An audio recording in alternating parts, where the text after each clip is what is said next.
Top quality और consistent performance के लिए सिर्फ सिल्वर पंप नाम याद रखना।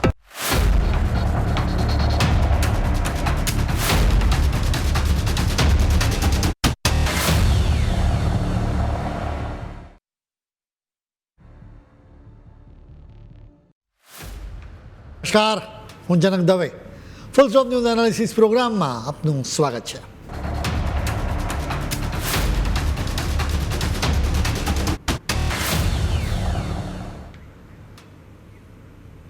આપણા દેશમાં રખડતા કૂતરાનો ત્રાસ ખૂબ વધી ગયો છે, ત્યાં સુધી કે સુપ્રીમ કોર્ટે પણ એના પર ચુકાદો આપવો પડ્યો છે. કેટલાક કૂતરા કરડે છે જ્યારે કેટલાક ભસે. વાત ભસવાની છે તો અસીમ મુનીની પણ અહીં વાત કરવી પડે. પાકિસ્તાનના ફ્રોડ માર્શલ મુનીરે અમેરિકાની ધરતી પરથી ઝેર ઓંક્યું છે. પહેલગામમાં હુમલો થયો એના થોડા અઠવાડિયા પહેલાં પણ તેમણે આ ઝેર ઓંક્યું હતું. એ સમયે તેમણે કહ્યું હતું કે કાશ્મીર તો પાકિસ્તાનના ગળાની નસ છે. આ વખતે તેમણે હદ કરી. આઘાતજનક વાત એ છે કે તેમણે અમેરિકાની ધરતી પરથી ભારતને ધમકીઓ આપી છે. તમે કદાચ સમાચારોમાં આ વાત સાંભળી હશે અને જોઈ પણ હશે. પણ મુનીરે શું કહ્યું, કેમ કહ્યું અને એમાં કેટલી સચ્ચાઈ છે એ તમામ વાત અમે તમને વિગતવાર કહીશું. સૌથી પહેલાં તો એ જાણવું પડે કે મુનીરે શું કહ્યું હતું. મુનીર અત્યારે ખૂબ જ ખુશ છે, કેમ કે તેમને એમ લાગે છે કે અત્યારે તેમના માથે ટ્રમ્પનો હાથ છે. એટલે તેઓ ફ્લોરિડાના ટેમ્પામાં મૂળ પાકિસ્તાનીઓને સંબોધવાના કાર્યક્રમમાં બેફામ બોલ્યા. મુનીર 1.5 મહિનાના ગેપ પછી ફરી અમેરિકામાં ગયા. ફ્લોરિડામાં તેમણે તેમના ભાષણમાં 3 ચોંકાવનારી વાત કહી છે. તેમણે પહેલી ચોંકાવનારી વાત કહી હતી કે અમે પરમાણુ હથિયારોથી સંપન્ન એવા દેશ છીએ. જો અમને ડૂબાડવામાં આવશે અને અમને લાગશે કે અમે ડૂબી રહ્યા છીએ તો અમે અડધા વિશ્વને પણ અમારી સાથે ડૂબાડી દઈશું. મુનીરે બીજી એક ચોંકાવનારી વાત પણ કરી છે. તેમણે કહ્યું કે સિંધુ જળ સંધિને સ્થગિત કરવાના ભારતના નિર્ણયથી 25 કરોડ લોકો ભૂખમરાનો સામનો કરે એવું જોખમ છે. ભારત બંધ બનાવે એની અમે રાહ જોઈશું અને ભારત બંધ બનાવી દેશે અને પછી અમે 10 મિસાઇલ્સ એને તોડી પણ નાખીશું. મુનીરે ત્રીજી ચોંકાવનારી વાત ઉદ્યોગપતિ મુકેશ અંબાણી વિશે કરી. તેમણે તમામ હદ પાર કરી. તેમણે કહ્યું કે તેમણે પહેલાં પણ સુરહ અલ ફિલની સાથે અંબાણીની તસવીર ટ્વીટ કરાવી હતી, જેથી બતાવી શકાય કે પાકિસ્તાન હવે પછી શું કરશે. તમારી જાણ ખાતર કે સુરહ અલ ફિલ ઇસ્લામિક ઇતિહાસની એક એવી ઘટના દર્શાવે છે કે જેમાં અલ્લાહે દુશ્મનના હાથીઓની સેના પર પક્ષીઓ દ્વારા પથ્થરો ફેંકાવ્યા હતા. મુકેશ અંબાણીને ધમકી આપીને મુનીર ભારતના અર્થતંત્રને ટાર્ગેટ કરવાનો બદ ઇરાદો વ્યક્ત કરી રહ્યા છે. તેમણે એક રીતે કહી દીધું છે કે ભવિષ્યમાં યુદ્ધ થશે તેઓ જામનગરની રિફાઇનરીને પણ ટાર્ગેટ કરી શકે છે. મુનીરે જામનગરની રિફાઇનરીને પસંદ કરી કેમ કે એ ભારતની આર્થિક શક્તિ અને ક્ષમતાનું પ્રતીક છે. આમ તો દેશમાં બીજી અનેક રિફાઇનરીઓ છે, પરંતુ જામનગર રિફાઇનરી ખૂબ વિશાળ છે. આ રિફાઇનરીની દર વર્ષે 3.30 કરોડ ટન ક્રૂડ ઓઇલની પ્રોસેસિંગ કરવાની ક્ષમતા છે. એના વિશાળ કદ સિવાય પાકિસ્તાન સાથેના ઓછા અંતરના કારણે પણ પાકિસ્તાન એને ટાર્ગેટ કરવા માંગે છે. હવે મુનીરે એક હાસ્યાસ્પદ વાત પણ કહી છે. તેમણે કહ્યું કે ભારત એક ચમકતી મર્સિડીઝ છે જે હાઈવે પર ફરારીની જેમ આવી રહી છે, પરંતુ પાકિસ્તાન તો સંપૂર્ણપણે કાંકરાથી ભરેલા ખટારા જેવું છે. જો ખટારો કારની સાથે ટકરાય તો નુકસાન કોને થશે? હવે આ વાતમાં 2 અગત્યના મુદ્દા છે.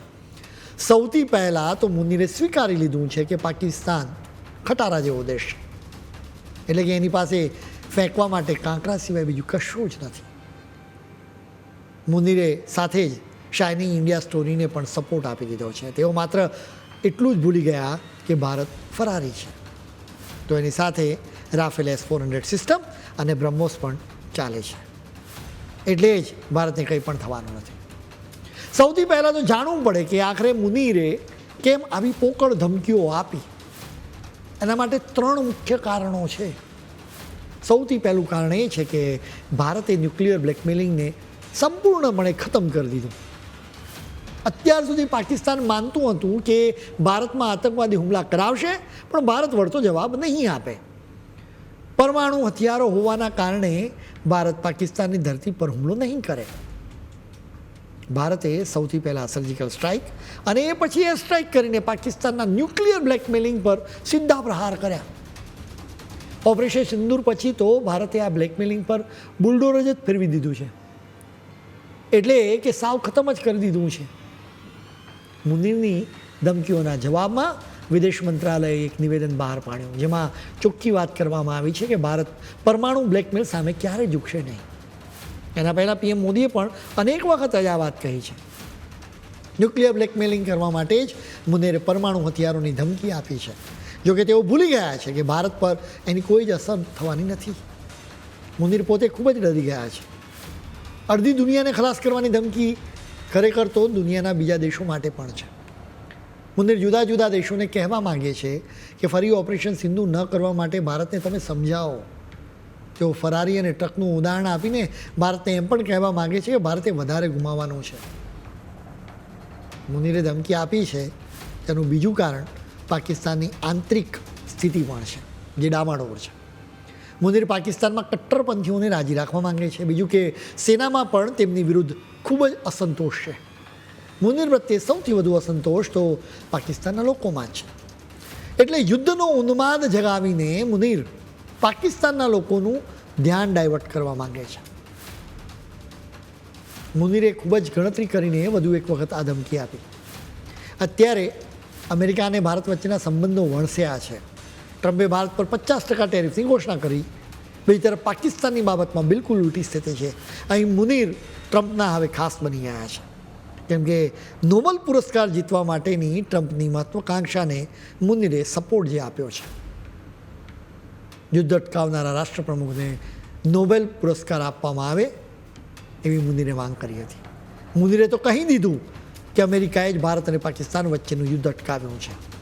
કહેવાનો સાર માત્ર એટલો જ છે કે મુનીરે અત્યારના ભારત અને અમેરિકા વચ્ચેના ખરાબ સંબંધોનો ખોટો ફાયદો ઉઠાવ્યો છે. મુનીરની ધમકીઓ સામે અમેરિકા આંખ આડા કાન કરી રહ્યું છે, કેમ કે મુનીરને પ્યાદો બનાવીને ટ્રમ્પ ભારત પર પ્રેશર કરવા માંગે છે. આ જ રણનીતિ અપનાવીને ટ્રમ્પે વધુ એક ચાલ ચાલી છે.